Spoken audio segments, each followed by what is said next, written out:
Selamun aleyküm ve rahmetullah. Bismillahirrahmanirrahim. Elhamdülillahi Rabbil alemin. Allahümme salli ala Muhammed ve ali Muhammed ve accil ferecahum. Hoş gördük sizleri əziz qardaş və bacılarımız, değerli insanlar, Əhl-i Beyt əleyhissalatu vesselam aşıqları, İmam Rıza əleyhissalatu vesselamın əzəmətli məhzərindən hamınıza duaçıq inşallah salamlarımız var.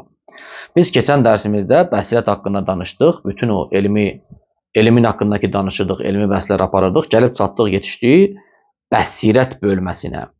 Bildiyimiz kimi İmam Sadiq əleyhissalatu vesselamın bu mübarək hədisini sizin xidmətinizə çatdırdıq. Dedik ki, Həzrət belə buyurur, bəsirətsiz əməl edən şəxs yolunu əksinə gedər. Yəni, əgər elimsiz, bəsirətsiz, uzaq görənliyi olmayan şəxs nə qədər iti sürətlə də hərəkət eləsə, ciddi bir şəkildə tam əksinə olaraq öz məqsədinin əksinə tərəf hərəkət eləyəcək. Əksinə tərəf. Yəni, məsələn, əgər mən iti sürətli bir maşınla Sumqayıta getmək əvəzində yolu tanımasam, üzü belə deyək, digər bir məntəqələrə tərəf getsəm, hər hansı, məsələn, Salyana tərəf getsəm, nə qədər sürətlə getsəm də Sumqayıt üçün mənim məqsədim olduğu üçün ondan uzaqlaşıram. Bəsirətsiz elmi, elimsiz insanı İmam Sadiq əleyhissalatu vesselam buna bənzədir. Bəs deməli, əgər biz elm dedikdə, ümumiyyətlə elm xüsusi bir dənə nemətdir. Amma bəsirət isə ümumidir. Həm onda elm var, həm də onda uzaq görənlik var. Bəsirət yəni uzaq görənlikdə.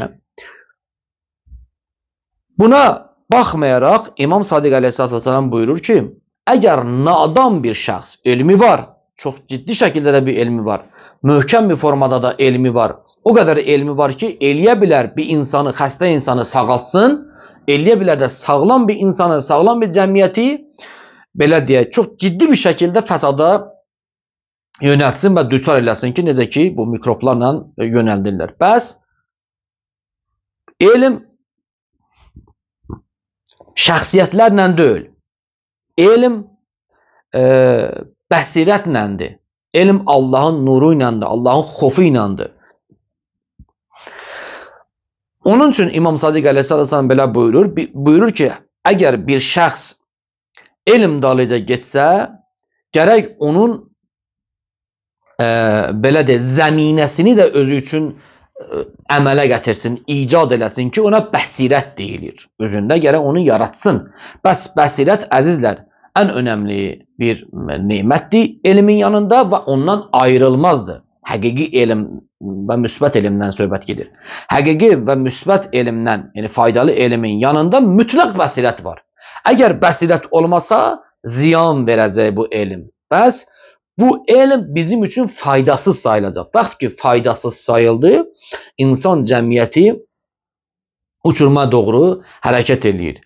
Bunun üçün imamlarımız Əhl-i Beyt əleyhissalatu vesselam çox faydalı tövsiyələr vermişlər. Onlardan biri də budur ki, buyururlar ki, hər kəsdən elm öyrənməyin. Onun əhlindən elm öyrənin ki, sizi o şəxs o gözəl mübarək sözləri ilə Allaha yaxınlaşdırsın. Nə ki, Allahdan uzaqlaşdırsın. Vəssalamu aleyküm və rəhmətullah.